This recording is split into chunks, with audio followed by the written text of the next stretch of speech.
liberdade, substantivo feminino. Quando lhe falei da liberdade, disse uma poética da sensatez, minha forma de versar e ser gente. Componho o anagrama nos silêncios, com ela, a liberdade, para não esquecer a palavra, nem minha obsessão por essa mulher, primeva de todas as coisas. Tomo o rumo dos românticos viciados em voos, ativar os raios das madrugadas, ver a dimensão das estrelas sobre os limbos. Temos que nadar muitas milhas ainda. Está longe a terra firme. Corações turvos seguem na direção das águas mortas. Os entusiasmos se recolhem às conchas. Quantas lágrimas no silêncio? Não sabemos.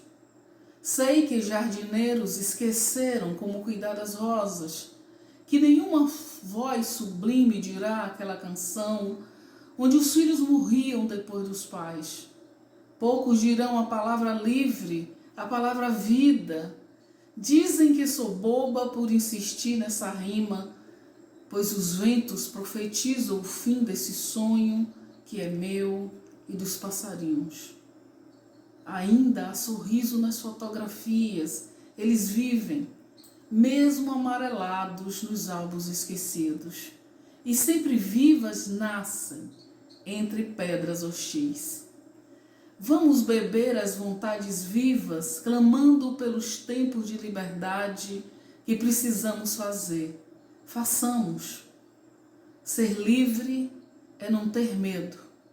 No Evangelho de Nina Simone, palavras da nossa salvação. Pronto, esse é outro Conta Mais, conversando dessa vez com Jovina Souza, poeta, mestre em literatura, em teoria da literatura, é ativista, é professora, e esses títulos não dão conta de ninguém, né? Título não dá conta de ninguém, né, Jovina? Porque a vida é muito complexa, muito vasta, não é não? Obrigado. Sim, sim, com certeza. Mas todos esses fazimentos você atua, né? Academia, Sim. Poesia, ensino. Sim, sim. O que está predominando hoje no seu dia a dia? Hoje está predominando escrever, Tá. ler e apoiar os meus parceiros, meus irmãos, minhas irmãs, porque somos nós, os peles da cor preta, especificamente, quem estamos realmente morrendo e pagando o preço muito alto nesse momento de pandemia. Os menos favorecidos, os mais afastados dos cuidados da nação, pagam maiores preços.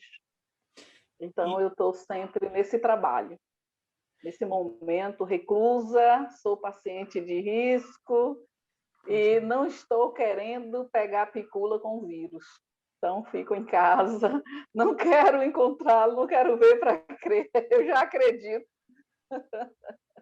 Pegar picula, você falou? Esse é um termo de quando eu era criança.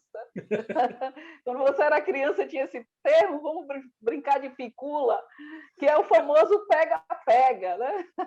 Que lá onde eu vivia, quando eu era criança, chamava picula.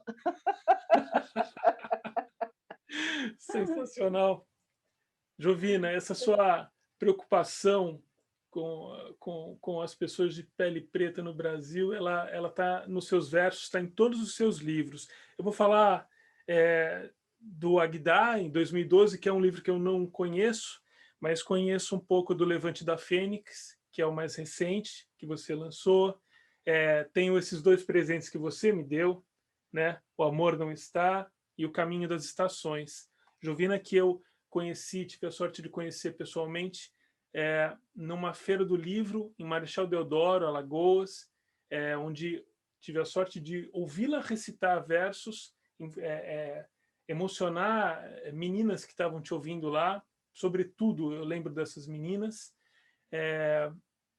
e conversar comigo e me ensinar muito sobre a questão da mulher negra no Brasil, principalmente, me dá uma visão maior que eu não tinha sobre essas questões.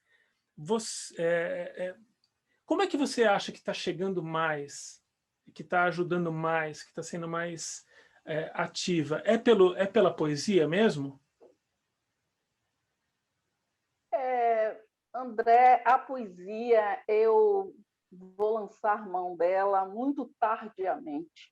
Eu trabalho contra os efeitos do racismo nos pele da cor preta desde os 8 anos. Comecei com minha família. E eu só vou começar a escrever mesmo, de fato, a partir de 2014. Então, eu sou uma poeta tardia, né? Eu já sou uma jovem senhora e eu comecei tardia.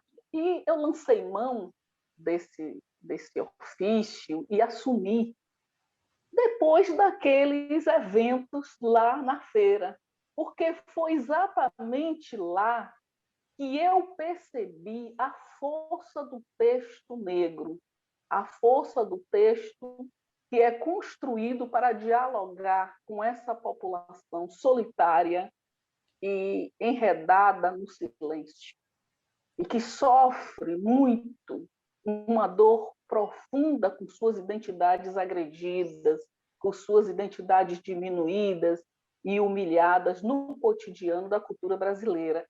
Eu vi que esse texto tem e tinha, tem e vai continuar tendo uma utilidade, um significado muito grande para essas pessoas. É como um abraço, é a palavra que elas esperavam. Biografia do meu cabelo. Meu cabelo é duro, é duro, é duro, é levantado. Meu cabelo é duro, empinado. Não molha com pouca água, não fica domesticado. Quando parece macio, insurge-se, espetando para todo lado. E aos relatos brasileiros acrescenta outros dados. É cabelo de negro, vem de tempos imemoráveis. Morou na cabeça de Zumbi. Cada fio era uma espada no quilombo de Palmares. Pois é, sinhá Chapinha, aprenda. Meu cabelo é duro, é duro, é duro, é valente. Não é de ficar calado, não é de ficar preso, tampouco amaciado. É a representação que elas sonhavam. É tipo um socorro que chega praticamente na última hora. Então, é aquele alento, é aquele suspiro, é aquele olho brilhando, é como se dissesse assim, enfim, chegou o alimento que eu tanto esperei. E eu tive essa certeza ali, naquele dia, naquele evento. Eu tenho muito carinho, muito agradecimento à Feira Literária de Marechal Deodoro. Agradeço muito a todas as forças positivas eu ter tido a ideia de ir lá, e agradeço demais a você ter lhe encontrado e você ter gravado aquele vídeo. Você não sabe o efeito que aquele vídeo teve. A amplitude que meu trabalho ganhou e o meu discurso racial, meu discurso identitário, que busca os meus, que buscam aqueles que, igual a mim, está na xepa da cultura e da sociedade brasileira e que sofre todo tipo de violência sem nenhuma comoção, sem tocar nenhum coração. Então, a partir dali, André, foi que eu disse, eu vou escrever. Vale. Então, a minha escrita, ela é um pedaço, ela é mais um braço desse trabalho que eu já faço desde a minha infância, praticamente. Comecei com meus pais. Eu vou te pedir para recitar um dos seus poemas, assim, feche os olhos e faça emergir um deles, e depois eu vou perguntar sobre esse começo da história na sua casa, lá quando você era pequena. No meu livro 1, eu já sinalizo ao leitor que esse livro 1, ele foi escrito com um objetivo muito específico. Eu queria fazer concurso para professora da UNEB, Universidade do Estado da Bahia, mas como eu sempre fui professora dos meus projetos identitários e nunca de uma escola oficial, sempre dos meus projetos. Eu sou uma professora das relações raciais há mais de 50 anos. Já que eu comecei com 8 anos, e eu com 13, 14 anos, as mulheres negras das redondezas já me chamavam de professora. E eu assumi, e todo mundo me chama de professora. E eu assumi, e tenho muita honra de ser chamada de professora. Então, naquele momento, eu resolvi escrever um livro, porque uma amiga me disse que, já que eu não tinha aquela experiência que a universidade tanto valorizava, mas que quem tinha livro escrito galgava alguns pontinhos. Então, se não seja por isso, eu vou escrever um. Aí escrevi esse livro, e no primeiro verso, no primeiro poema, aliás, eu já informo ao leitor qual é o propósito do meu texto.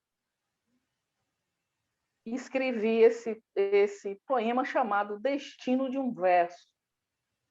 E ele diz o seguinte: meu verso nunca é só técnica, estudo, métrica e rimas. É um guerreiro sagaz a correr pelas ruas, pelas faces, pelos olhos, a espreitar nas esquinas. Quer o sentimento sincero, sim, quer brotar com a emoção, mas não deseja a tranquilidade dos lagos nem das brisas, nem o descanso monótono da perfeição. Meu verso se constrói na luta cotidiana do viver. Ele é sonho, refúgio da vida. Ele vem da vida, pensa na vida. Ele quer todos os sentidos, a cabeça, os braços e também as mãos. A minha literatura é uma literatura que convida, é do levante. A minha literatura é do levante. A minha literatura convida os oprimidos, e eu me dirijo especificamente aos oprimidos que têm a cor da pele preta, mas ela serve para qualquer oprimido. Tanto que eu tenho muitos leitores em outros grupos oprimidos, porque o opressor ele tem uma receita de bolo. A opressão tem uma espinha dorsal, e ela segue, ela vai variando a depender de quem ela deseja atingir. Mas ela tem uma linha mestra. Então, o meu texto fala com os oprimidos, com todos eles. E o que é que o meu texto faz? Chama a força do oprimido e mostra a ele que nenhum sistema de opressão é unilateral. Observe que você está dando a mão para a opressão, e por isso ela está forte. Não há vencedor perpétuo. A condição de vencer ou de ser vencido, ela não é perpétua. Ela pode ser alterada.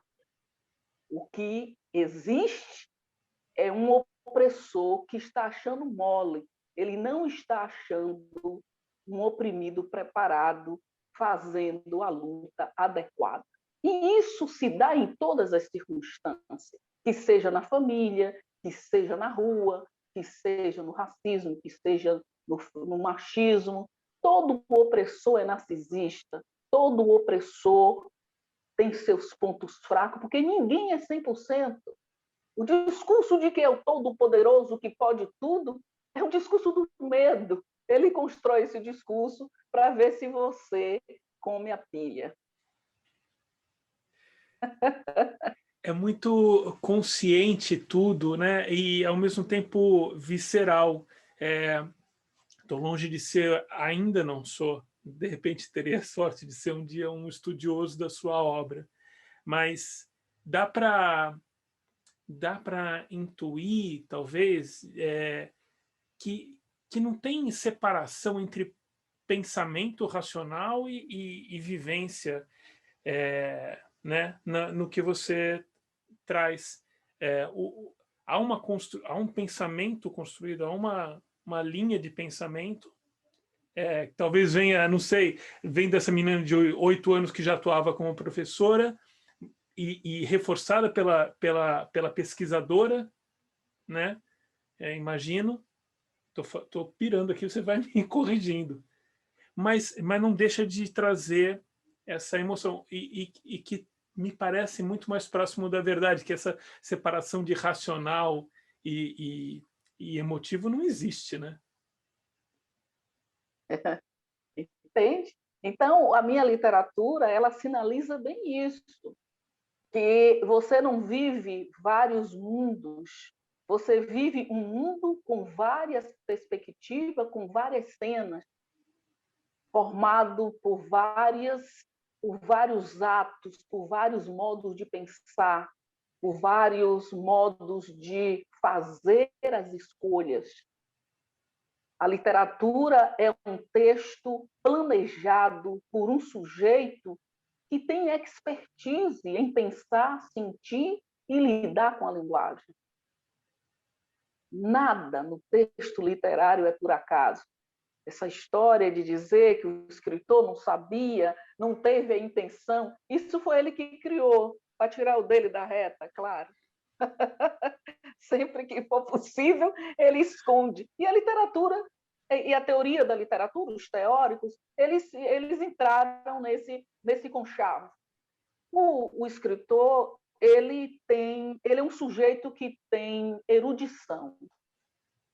Mas não só uma erudição adquirida na academia, através das disciplinas e do conhecimento formal, mas de memória, de experiência, a dele e a do espaço social, cultural, dentro do qual ele se forma e dentro do qual o seu texto busca suas bases teóricas e estéticas. A literatura é um espaço de construção de saberes, porque ela trabalha com a representação. A representação é recriar o real, é dizer como deve ser, ou como é, ou como eu acho que deveria ser. Mas ela é sempre prescritiva. Ela está sempre comunicando ao leitor um caminho. E, para fazer isso, o escritor só faz porque ele conhece. Ele não é nenhum analfabeto, nenhum ignorante, e não sabe o que está escrevendo. Até porque ele lida com a linguagem, ele lida com o signo. O signo é o mundo, é o signo quem diz do mundo, o signo cria tudo. Tudo que existe só existe porque existe uma palavra que o denomina. Então, ele não é nenhum bobo. Entende? O meu texto é criado com muita paciência, com muita consciência. E eu tenho certeza absoluta que, ao fazer uso da linguagem, ao criar um texto literário, eu estou criando um mundo de perspectivas, eu estou enredando outros modos de pensar, outros modos de sentir, e, ao mesmo tempo que eu trago tudo isso, eu também represento a vida como algo múltiplo, heterogêneo, de muitas faces, que é a tal da diversidade que nós tanto gritamos hoje no contemporâneo. Nada é uma coisa só. Nada é feito nem de 8 e nem de 80. Ela é feita de 8, de 80 e de tudo que existe entre 8 e 80. Então, eu sou orientada por essa visão contemporânea, por essa visão da vida, da existência, do opressor e do oprimido. Por isso que eu digo ao oprimido, levante-se. Levante-se e tome posse do seu poder.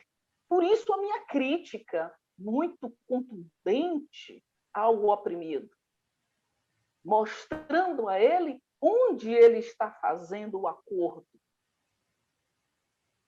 E aí eu estou criando teorias, eu estou criando conhecimento, eu estou utilizando o texto literário para uma das suas funções. A função do texto literário é também criar conhecimento, claro. É por isso que ele está nas escolas, desde sempre, desde a criancinha, né?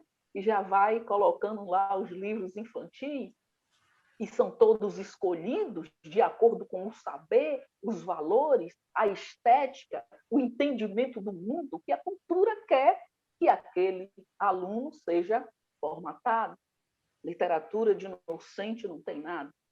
E nem o escritor, nem os editores, nem os divulgadores, e nem os professores quando escolhem livro tal ou livro tal. Não é? Então, uma das coisas que eu estou sempre dizendo, e que quanto escritor, e quando eu falo, eu me refiro que eu escrevo muito sobre o ato de escrever e sobre a linguagem, uma das coisas que eu tento dizer ao meu leitor é: não se engane, a linguagem não é inocente e também não é fiel a ninguém. Cuidado, que o que você pensa que esconde, ela revela. Sensacional. Você consegue enxergar essa menina de 8 anos que começou a... Como é que é esse começo? Como é que era essa casa sua? E o que é que você fazia com 8 anos e que só cresceu nessa sua atuação fora da escola, na verdade, né? Dentro da escola, quando você estava na escola, mas atuando fora do sistema, o sistemão de ensino, vamos dizer assim. Quando eu morava, meu pai era um funcionário do DNR, hoje DENIT. Eu nasci em Feira de Santana. Quando eu tinha 8 meses, meus pais se mudaram para uma cidade chamada Gandu, uma cidade muito acanhada, que só tinha fazendeiros de cacau e um pequeno arraial. Lá só tinha 2 tipos de pessoas: os fazendeiros ricos e os escravos das fazendas. Depois foi chegando um outro pessoal, que era os funcionários públicos. No caso, o funcionário do DNR, que estava construindo a BR-101. E meu pai trabalhava no DNR. E lá, nessa cidade, foi feito um grande acampamento, uma sede. E ali, com essa chegada, veio outros funcionários, veio um postinho bancário, veio uma farmácia, veio... A cidade toda não dava 3 ruas. Não tinha escola, não tinha saúde, não tinha luz elétrica, não tinha TV, não tinha nada disso. Meu pai, então, me levou para uma escola pessoal. O Brasil já teve um momento que tinha as escolas na casa das pessoas. As pessoas, geralmente aquelas mulheres viúvas, aquelas moças, mas que não casavam, criavam uma escola dentro da sua casa. E lá existiam essas escolas, na rua, na cidade, que eu morava entre a cidade e a zona rural, no meio do caminho onde estava localizado o grande acampamento do DNR, onde moravam os trabalhadores, tinha os escritórios, a sede de administração. E meu pai me levou, eu em torno de 6 anos, para uma dessas escolas. Mas lá a professora disse que não podia me receber, porque eu era preta. Não tinha condição. Na escola dela não dava. Meu pai, então, retornou e foi aprender como se ensina uma pessoa, como se alfabetiza uma pessoa, e me alfabetizou, a mim e aos meus irmãos. E quando chegou escola pública para a cidade, eu já ia fazendo 11 anos, eu tinha 10 anos mais ou menos. Meu pai, de novo, me levou à escola para me matricular, mas lá teve um problema. A diretora insistia que eu não sabia ler. Não era possível uma menina preta saber ler naquele mundo. Ninguém, poucas mulheres sabiam ler. Nem as brancas sabiam ler. Geralmente só os homens frequentavam as escolas, né? Meu pai não, ela sabe ler. E criou aquela celeuma. Meu pai, então, recorreu ao juiz de paz. Naquela época tinha esse juiz. E o juiz, então, determinou que a diretora fizesse, então, um teste, já que meu pai dizia que eu sabia ler, e ela tinha certeza que era impossível, e eu fiz um teste, só não entrei já no 3º ano, porque dessa celeuma não tinha mais vaga, eu acabei entrando no 2º. E durante todo o meu período escolar, eu fui a única aluna negra do colégio. Quando eu Você está, terminei... Jovina, mas só para deixar isso, que talvez seja fundamental, que década você está falando? Porque quem está assistindo pode achar que ele está falando do século XVII e você é uma imortal. Mas não é, Não, uma coisa grave que acontecia eu... agora há pouco, né? Isso aí, eu nasci em 1957. Nossa Isso Senhora. aí era início da ditadura militar. A ditadura militar já estava praticamente se preparando, né? Eu tinha 6, 7, quando eu entrei em plena ditadura militar, porque eu entrei nesse colégio por volta de 1966, por aí. Sim, desculpa ter te interrompido, mas essa data é importante, né? Não, isso chegou para a minha cidade uma escola chamada Escola Polivalente. Essa escola tinha um projeto pedagógico maravilhoso. E eu agradeço muito, eu tive muita sorte na vida, eu sou uma pessoa de muita sorte. E eu tive muita sorte em ter chegado uma escola para aquele lugar, porque o prefeito da cidade, ele era muito amigo dos militares, os cacaicultores, os coronéis, né? Eles eram muito apoiadores da ditadura militar. E ele, enquanto prefeito daquela cidadezinha que começava a despontar, conseguiu uma escola dessa lá para a cidade. O que deu a ele voto a vida inteira, né? E fez dele um grande político a vida inteira por conta dele ter feito o óbvio, né? O que todos os cidadãos, e principalmente políticos, deveriam fazer, era criar uma escola onde não tem. Então, era uma escola maravilhosa, uma escola que tinha, por exemplo, uma biblioteca. Aí eu fui para o paraíso, né? Eu sempre gostei muito dos livros, eu fui alfabetizada lendo literatura de cordel. Meu pai tinha um livro de Lima Barreto e tinha um livro chamado Tati a Garota. E como meu pai era muito ligado com o comunismo, sempre ele que vinha a Salvador, ele chegava com uma revistinha Pasquim escondida debaixo de não sei quantas capas, tinha que vir dentro da carne, dentro dos pacotes de carne, de feijão, né? A Pasquim, meu pai sempre arranjava aquelas revistas, até na década de 70 a gente lia em casa à noite, escondido, ninguém podia saber. E meu pai era um homem que, apesar de ele viver naquela cidade, mas ele era um homem politicamente muito ativo, tanto que nunca votou no prefeito da cidade, apesar de tudo. Então, eu fui para a escola polivalente, fiz a admissão, entrei na escola polivalente. Também fui a única aluna negra da escola durante todo o período. E lá era da chamada 5ª até 8ª série. Lá eu aprendi inglês, eu aprendi francês, lá eu aprendi uma profissão, lá eu tinha uma biblioteca enorme, eu tinha uma coleção Mirador. A Mirador era o Google de hoje, tudo você achava na Mirador. Até hoje eu me lembro das figuras da Mirador, do papel, aquele papel sedado, lisinho, cheiroso, né? E tinha muitos livros. Eu estudava à tarde, mas eu chegava às 7 da manhã para ficar na biblioteca, porque eu gostava de saber das coisas, eu era uma menina inquieta. E meu pai, lá, tinha muita pobreza, muita miséria, principalmente, lógico, as mulheres negras abandonadas com filhos, ou aquelas que estavam com seus maridos, viviam em sistema de escravidão, não se tinha salário, se morava numa cabana coberta de palha, e morria muita gente. Meu pai gostava de medicina, tinha vontade de estudar medicina, mas não foi possível. Ele tinha os manuais de medicina, ele era o médico daquele lugar. As vacinas nunca chegavam para nós. Então, morria-se muito de sarampo, de catapora, de bexiga, de coqueluche. As crianças morriam demais de a doença do umbigo, que o povo chamava mal de 7 dias, na verdade era o tétano.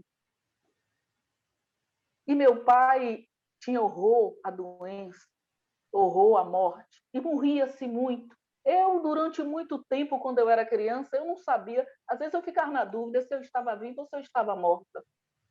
Porque morria muita gente, e a gente ficava brincando de morrer e ficar vivo. Era uma coisa que a gente fazia muito. E a gente brincava muito com os fantasmas dos nossos coleguinhas que morriam, porque era uma forma que a gente achava para não deixar de brincar, porque morria quase todo mundo. Então a gente fala, oh, eu estou brincando com o Pituca, eu estou brincando com a Clarinha, eu estou brincando com o fulano, e a gente morria. Né? E como eu comecei? Meu pai, então, tinha esse trabalho de cuidar das pessoas, de ir à casa das mulheres grávidas, explicar para elas o básico da higiene, como é que lavava a gamela, como é que fazia para o menino não pegar o mal de 7 dias. As parteiras pegava, escrevia no caderno todas as orientações das parteiras, e meu pai um dia me chamou e disse, minha filha, você tem que vir mais eu, porque tem coisas que as mulheres não querem conversar comigo. Aí minha mãe não tinha tempo de ir sempre, porque minha mãe tinha 12 filhos para criar, tinha muito trabalho. Dia de domingo a gente montava a cavalo e eu e meu pai a gente se perdia nas fazendas, porque eu sempre gostei de andar, de viajar, de conhecer os lugares, e meu pai também gostava disso e me botava pilha, ele aproveitava essa minha vontade e me encarregava. Ele disse, Qual o a nome gente tem um dele? trabalho para fazer, a gente tem que fazer, porque senão o povo vai morrer mais ainda. Então, eu comecei fazendo esse trabalho. E as mulheres negras, aquelas mulheres, começaram a me chamar de professora, porque eu ensinava a elas como fazer. Então, ensinava como lavar gamela, fazer o fogo com carvão, depois pegar a roupa do menino, botar em cima para esquentar, era o quê? Para esterilizar. As bacias tinham que compramos bacias de alumínio para lavar bem lavado com areia, porque não tinha bombril, e saía emprestando. Todo mundo que paria pegava aquelas bacias, enquanto a criança estava pequena, com o umbigo ainda sem sarar, porque era fácil de fazer higiene. E a gamela era de madeira, pegava bactérias. Então, meu pai inventou isso, era uma ação, e a gente viu as crianças aí deixarem de morrer. E meu pai tinha mais de 500 afiliados quando ele morreu. Eu comecei com meu pai fazendo esse trabalho, fazer, ir lá e fazer e ver o resultado. E ver a derrota da opressão, ver a derrota da morte programada, aquela morte que estava reservada para aquele menino negro e para aquela mulher negra, ela era derrotada. E aquele projeto de morte para nós, que morávamos ali naquele lugar chamado Bairro 2 de Julho, onde as vacinas nunca chegavam. A gente também deixou de morrer porque minha mãe era entendida dos caboclos, dos pretos velhos, e os caboclos chegavam, ensinavam as folhas e serviam para matar aquelas doenças. E a gente se jogava no mato. Quando o sarampo chegava lá na minha casa, ficava aquelas vasilhas de querosene, tudo queimando, fazendo remédio, lambedor, tirando sumo de folha para botar no corpo das pessoas, para beber, para tudo, para combater o sarampo, a varíola, a cachumba, a difteria, e as crianças foram deixando de morrer, e a gente foi vencendo. E eu aprendi uma lição. Não basta reclamar, não basta denunciar, tudo isso é necessário, mas depois que o opressor resolve que vai lhe matar, não adianta você apelar para a ética dele. O opressor não tem ética. Ou você se levanta e faz, e vai lá e toma a sua vida da mão dele, ou ele lhe mata. É o que está acontecendo com o negro preto brasileiro. Se você fechar o olho, André, imagine em 1535 chegaram os primeiros negros de África ao Brasil. Feche seu olho e imagine um engenho. Quantos pretos tinham no engenho? 30 segundos para você visualizar quantos brancos e quantos pardos. Os pardos nem existiam. Eles para aqui não vieram, nem foram trazidos. Os brancos eram meia dúzia. E a grande população que para aqui foi trazida era de preto. Os índios já estavam quase todos mortos.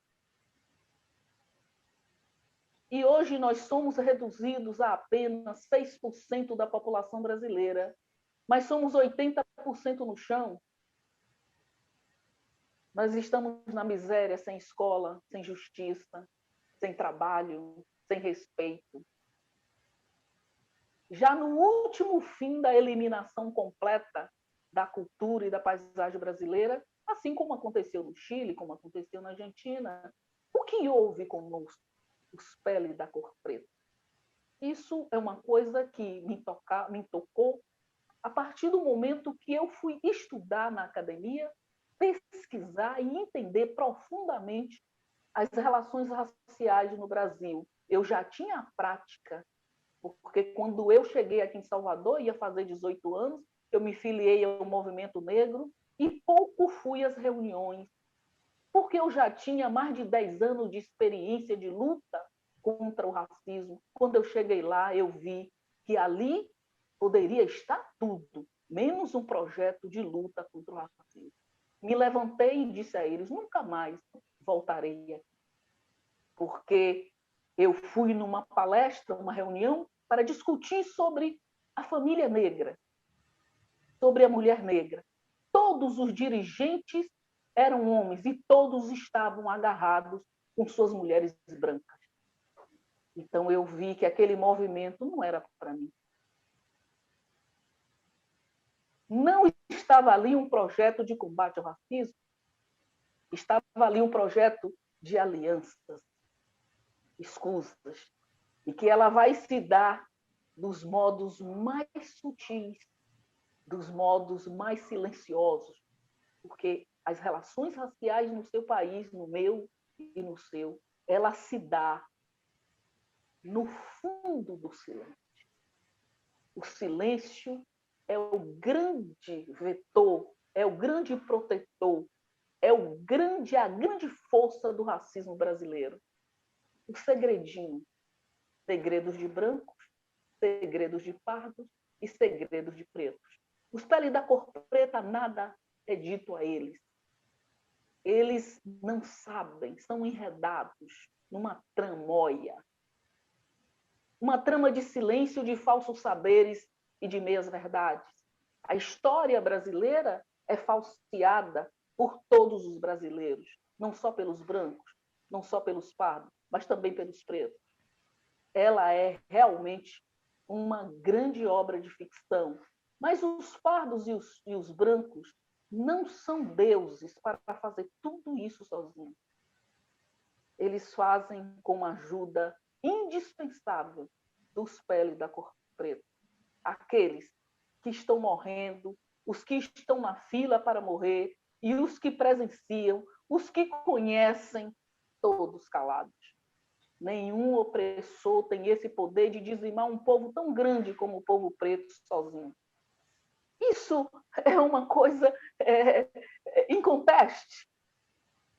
Você nunca viu, eu nunca vi na história nenhum povo ser 500 anos massacrado, ser exterminado e dizer que está lutando contra seu opressor, abraçado com ele. Eu sou uma trabalhadora contra o racismo, e às vezes eu vou em alguns lugares fazer uma palestra e as pessoas dizem assim para mim, Jovina, tem uns brancos aí na plateia. Não fale sobre esse negócio de racismo, porque eles vão ficar constrangidos. E quem me fala isso, na maioria das vezes, são os pretos. Por isso, aquela lição lá de quando eu era criança, ela sedimentou a minha prática contra a opressão, que seja contra o racismo, que seja contra o machismo. Aquela experiência me fez ficar atenta para as alianças que eu posso fazer com o opressor. E por isso ela me deu olhos de lince. Eu muito rapidamente enxergo. E também não tiro a minha possibilidade de cair na tentação, porque burro o sistema não é, fraco ele não é. Ele não é toda a fortaleza do mundo, mas fraco ele não é. Nenhum poder é fraco. O poder é poder porque é forte, porque tem suas fortalezas e seus soldados. E ele tem uma coisa importantíssima e que o sistema racial brasileiro usa com muita rapidez. Ele satisfaz. Todo o poder satisfaz. Tudo o que você precisa, ele lhe dá. Por isso ele é o poder. Ele lhe conhece. Ele sabe onde lhe cercar.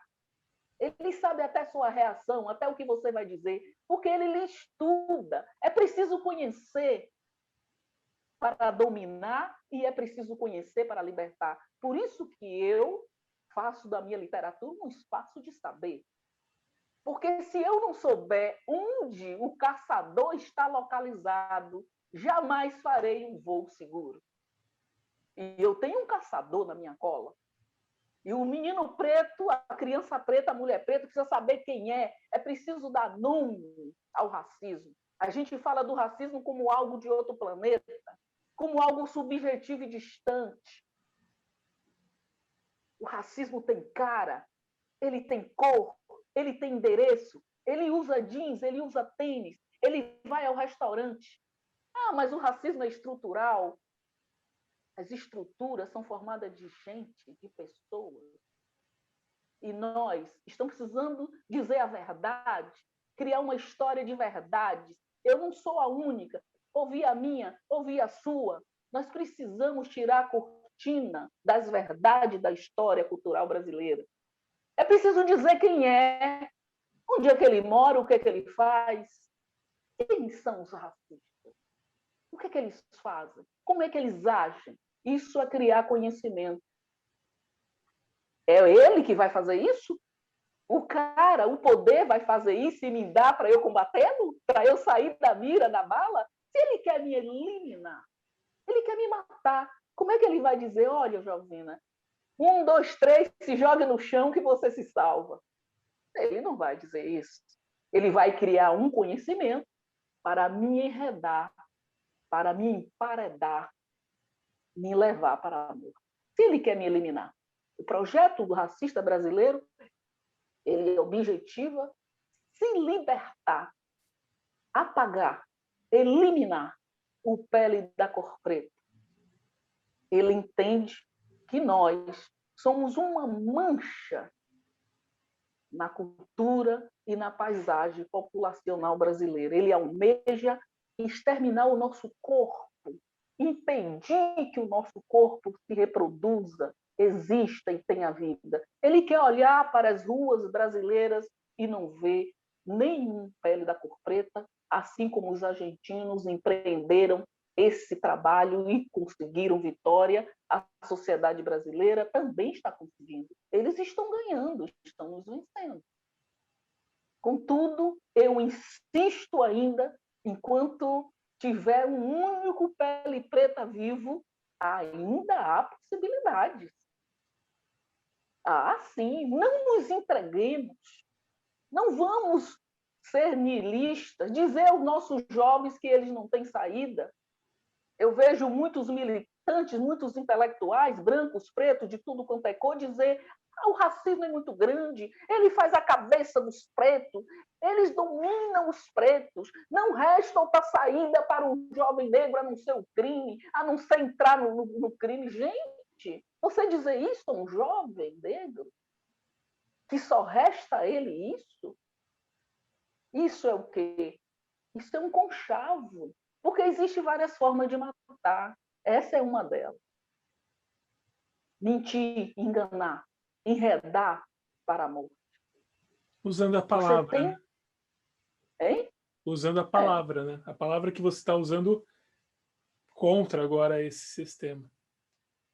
Você entende, André? construir um conhecimento, um palavreado, porque aí o menino olha para mim, mas fulano é um grande militante negro, é meu herói. Se ele está dizendo isso,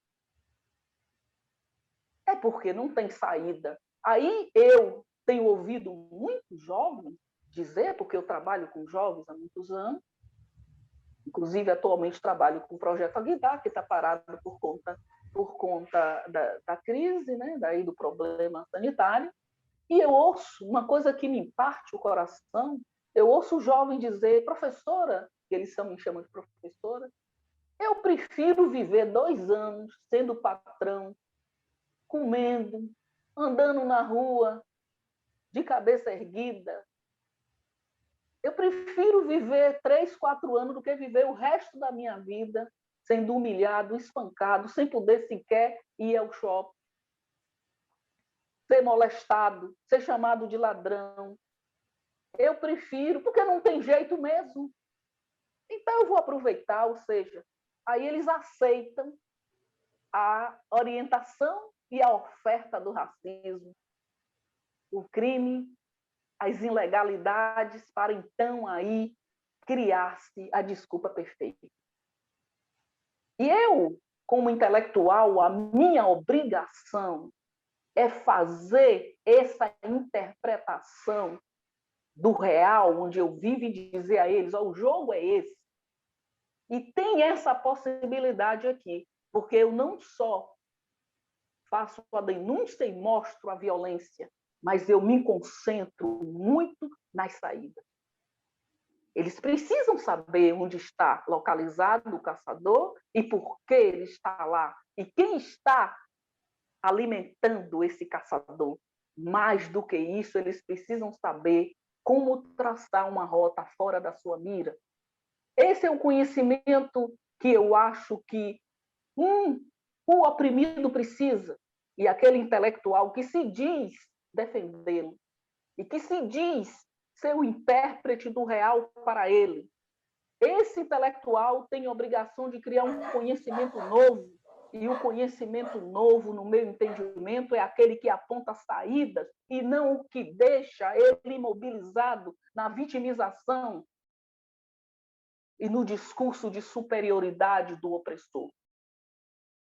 Conhecimento novo é explicitar para o jovem o que ele não sabe e apontar saídas e discutir com ele a produtividade de seguir outras rotas. Porque no vitimismo ele vai ser abatido. Porque o vitimismo imobiliza, o vitimismo tira, cega as vistas. Você não vê luz no fim do túnel. A vítima, ela é vítima porque ela não enxerga a saída. Não existe beco sem saída, isso é mentira. Quando a saída não está aberta, mas a gente pode chegar lá, bata, que vai abrir uma fresta. Porque se ele é beco, vai dar em algum lugar. Então, o meu trabalho é de chamar a força e mostrar a potência e mostrar ao jovem negro, nossos ancestrais, o que eles, em situações 1 milhão de vezes pior do que a nossa, fez. E fez muito, tanto que ainda tem preto vivo. E ele tem preto vivo ainda, porque os meus antepassados se ajoelharam e pediram a ele, pelo amor de Deus, um salve? Foi porque meus antepassados acreditaram na conversa deles, de que eles são superiores e eles eram inferiores? Não. Eu estou viva porque meus antepassados tiveram honra, tiveram coragem, tiveram brio e desautorizaram o opressor para dizer o que eles deveriam fazer e por onde deveriam seguir. Eles entenderam e passaram para mim, porque eu ouvia as mulheres negras, as pessoas negras antigas, e elas nunca me disseram que não tinha saída. Elas nunca me disseram que eu não tinha outra saída. Elas nunca me disseram que o opressor era mais forte. Meu pai nunca me disse isso. A minha prática mostrou que isso não era verdade. E eu sei que não é, porque hoje eu já estou com quase 50 anos trabalhando e tem hora que você se desesperança um pouco, E eu tenho tido a sorte de encontrar pessoas, de repente parece que os antepassados botaram um bocado de gente na minha vida, e eu começo a encontrar pessoas que têm 30 anos, têm 35 anos, fazendo textão no Facebook e fazendo declaração dizendo como foi importante para elas um dia terem passado num projeto ou terem se encontrado comigo na universidade ou em qualquer, ou numa palestra, ou numa oficina que eu dei na sua escola, ou na universidade, ou na turma de estágio que ela está na universidade e tal. Mulheres negras, homens negros. E eu, há tempos, aqui uns 3 anos, atravessando a passarela do Iguatemi, vi alguém me gritar: professora, professora. Eu, então, até aí não era eu. Mas quando disse professora Jovim, é difícil esse nome, eu olhei. Vinha de lá um homem enorme, cheio de coisas, de balangandãs. Ele era um camelô, estava na passarela. Professora, sou eu. A senhora não se lembra de mim? Meu filho, assim eu não lembro. Ele disse: jovem negro, fique vivo, professor, eu estou vivo. Aí eu enchi o olho de água, disfarcei. Aí ele disse: professora, pode chorar. Eu também já estou chorando. Me abraçou e ficou eu e ele no meio da passarela, atrapalhando as pessoas. Ele chora para lá e eu choro para cá. Aquele homem enorme. Ele participou de um projeto meu chamado Jovem Negro Fique Vivo. Ele era um menino de rua, vivia numa baixada aqui em Salvador, e eu fazia um trabalho numa ONG alemã que dava assistência às mulheres negras que eram infinitas de tuberculose, morava naquelas regiões de alagados de Salvador, e aí eu pedi a eles, e as mães morriam e ficavam aqueles meninos lá encostados, e aí eu pedi à pessoa da ONG que sábado e domingo, que não funcionava, me cedesse o lugar que eu queria trabalhar com os meninos. E eles, então, ficaram assim. Eu comecei a fazer esse trabalho. Ele era um desses meninos. E o nome do projeto era Jovem Negro Fique Vivo. E eu trabalhei 5 anos com esse projeto. Ele era um menino, mais ou menos, devia ter uns 7, 8 anos. E ele me disse: professor, eu estou vivo, fulano está vivo, não sei quem está vivo, não sei quem morreu, não sei quem está vivo, não sei quem eu vivo. Eu sou camelô, tenho minha família. Para quem estava ouvindo, ser um camelô pode não ser nada, grande coisa é ser um camelô. Mas ele era um menino sem pai e sem mãe que vivia perambulando dentro da lama da Baixada. Para ele, é um grande sucesso. Ele está vivo, trabalhando, ter a família dele. E aquilo, eu fiquei tão doida, que ele andou para lá, eu andei para cá, e a gente se despediu, eu fui para o shopping, não sabia mais onde é que eu estava fazendo. Aí eu digo: quando eu voltar, eu vou passar lá para falar com ele. Só que quando eu voltei, eu não achei mais ele. E eu tenho, sempre que eu venho aqui a Salvador, porque eu moro fora de Salvador, andando aqui e acolá em várias cidades, eu tenho morado em várias cidades nos últimos anos, e nunca mais o encontrei. Mas depois eu disse: foi os ancestrais, os antepassados, que colocou aquele rapaz ali, para que eu perceba que valeu. Dentro daquilo que eu pude, eu fiz. E tenho muita satisfação e agradecimento de ter, com a minha receita, com o meu discurso, com a minha prática, ter salvado ele, todos aqueles que ele citou no dedo, e muitas outras pessoas que me dizem: eu mudei o meu percurso depois que eu vi, passei pela sua palestra, depois que passei pelo curso de letramento, porque durante muitos anos eu dei o curso de letramento racial, até hoje dou a mulheres negras, mas não mais naquela potência de antes.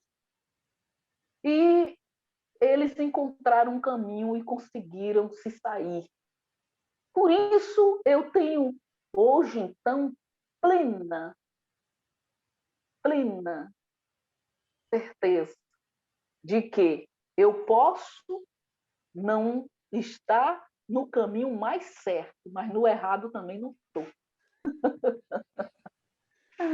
André, me desculpe, você tem que me interromper, porque eu sou professora, eu sou palestrante. Não, eu converso. É maravilhoso. Quanto menos eu interfiro, melhor. Porque é esse aprendizado que você falou assim uma hora, né? a gente tem que saber onde é que está o opressor, onde está o racista, onde está o machista. Eu, quando olho no espelho, eu encontro ele todo dia. Eu tenho que tirar, tenho o trabalho de tirar ali da minha estrutura. Que estrutura é essa? A estrutura da gente, né? A estrutura da gente. Então não está em outro lugar, está em mim, né? Eu acho que é isso que você está dizendo também, né? Sou eu que tenho que abafar, sou eu que tenho que me conscientizar, que olhar, que me humanizar como qualidade, não como um berço biológico esplêndido que já dá conta da coisa. Humanizar, nesse caso, uma qualidade, né? Eu tinha te perguntado antes, mas qual era o nome do seu pai? O nome de meu pai é José Brandão de Souza, já falecido, faleceu jovem, com 61 anos. E o nome da minha mãe é Maria da Conceição de Souza, também falecida. O nome da minha avó, por parte de mãe, é Domingas, da Inês da Conceição. Minha avó, Domingas da Conceição de Souza. A minha bisavó, Gertrude de Souza Estrela. A minha trisavó, Andressa Pereira. E a minha tetravó, Uilá de Souza Estrela. Eu perguntei porque você falou desses personagens, mais... falou meu pai, minha mãe e tal, mas fiquei ansioso para ouvir os nomes. E eu tenho muitas mulheres negras que fizeram parte da minha formação, e eu tenho muito agradecimento, e tenho elas muito claras na minha cabeça, como Dona Amália, como Dona Dora, como Dona Maximiliana, Dona Maria de seu Joaquim, Dona Noélia. Essas mulheres fizeram parte da minha infância. Eu ia para o terreiro delas cantar roda e ouvir histórias. Olha só. Eu já vou te deixar um convite numa próxima vez, vou te roubar de novo para a gente continuar uma conversa ou para fazer outra conversa, porque você falou agora dessas mulheres que foram importantes na sua vida. Tem uma parte de um verso seu do livro mais recente, eu esqueci o nome do poema, desculpa, não anotei, devia ter anotado, mas é o segundo poema, que daí num dos versos você fala: ajuda-me, Carolina Maria de Jesus, Miriam Alves, Esmeralda Ribeiro e Conceição Evaristo, meus espelhos de esperanças, minhas alianças, com o melhor de mim no caminho para as estrelas, fico atenta ao que elas dizem e não me perco.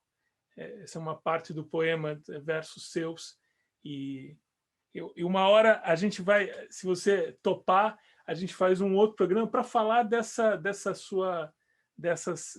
fontes literárias também que te influenciam, mulheres negras importantes na literatura que também te influenciam. Jovina, obrigado. Uma baita aula. Obrigada. Você não me interrompeu, né? Não. E essa humanidade que você falou, ela vai causar uma coisa que é importantíssima para a libertação dos oprimidos. Ela vai criar solidariedade. Ela vai criar sentidos em comuns de revolta, de levante. Ela vai criar o sentido da libertação coletiva. Porque quando você é um grupo oprimido, tem um outro grupo. Não é um indivíduo brigando com o outro, é um grupo que está na sua cola. Sozinho você não vai resolver.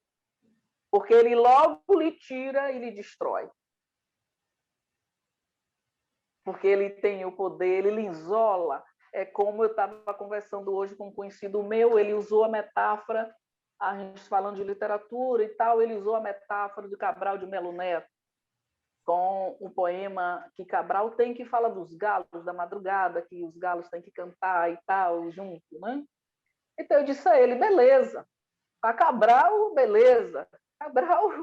Cabral, para ele, os galos dele cantavam cada um no seu terreiro, ele só alinhava os horários, né, para cantar todo mundo junto. Mas o galo da pele preta, ele canta no terreiro do racismo, não é um lugar seguro para ele. Então, não adianta um cantar aqui e o outro acolá. Não adianta eu cantar aqui, você lá na Paraíba, que ele mora lá, e a gente dizer, ó, vamos cantar os dois às 6 horas da manhã, para fazer a grande cantoria dos galos revoltados, os galos da emancipação. Você sabe até quando você vai cantar? No máximo até 7, 7h30, quando o senhor de engenho e a sinhazinha levantar, você vai para a faca. E meio-dia vai estar servido com um belo pirão. Galo que canta no quintal do opressor, a música dele é curta. Então não adianta preto achar que ele, sendo gente boa, para branco e pardo gosta dele, que ele vai se safar. Não vai, porque ele passa na rua no carro dele de 100 mil, com a branca dele do lado, a polícia pensa que ele está sequestrando a branca e fuzila ele. Ah, mas eu tenho dinheiro, eu vou para o Carrefour. Vá para o Carrefour fazer compra no Carrefour porque você é rico e o outro preto é alinhado, você é um preto diferente. Assim lhe diz o branco. Lhe abraça, chama você para a casa dele e diz que você é diferente. É porque você pode levar uma palavra de levante. Você pode atrapalhar ele. Por isso que ele lhe chama. Não é porque ele gosta de preto. O país é racista. É racista ou não é? A gente tem que decidir, inclusive, isso. Como é que branco ama preto? A primeira coisa que a gente deve fazer é deixar de discutir o racismo como uma questão pessoal e romântica. O que envolve as relações sexuais, afetivas, de casamento, tem tudo, menos amor, parceiro. Eu aceito isso de um romântico que leu revista Sabrina, de uma pessoa analfabeta, mas de um intelectual formado em sociologia, área de linguagem, antropologia. Essa conversa mata mais do que as balas. Onde é que ele está? Se alguém souber, mande ele vir aqui em casa, que eu estou esperando. Eu e todos os peles da cor preta que vivem no território brasileiro. Jovina, obrigado. Obrigada a você, André. Obrigada. Eu lhe devo muito. Nada. E você é um cara que está na minha lembrança. Quando eu falo do meu fazer poético, eu me lembro de você, porque eu conheci você no início de tudo. E aquele vídeo seu foi um deleite. Quando eu cheguei em 2014, no lançamento dos cadernos número 39, eu declamei o poema Meu Cabelo Duro, em homenagem a Kut, que estava presente no lançamento. E eu não consegui ir para a mesa de autógrafo. Tá, o número de jovens que vieram falar comigo, eles já vinham chorando. Quando me abraçava, a gente não se desabraçava mais. Eles me contando o sofrimento deles com o cabelo, o que passou, o que passava para deixar o cabelo grande, quantas vezes tinham tentado, mas não tinham conseguido. E eu acabei que não fui dar o autógrafo e passei a noite toda conversando com eles. E aí as pessoas me chamavam, eu digo, não, jovem, eu não posso deixar de falar com um jovem negro que me chega com uma demanda dessa, porque são eles meu foco principal.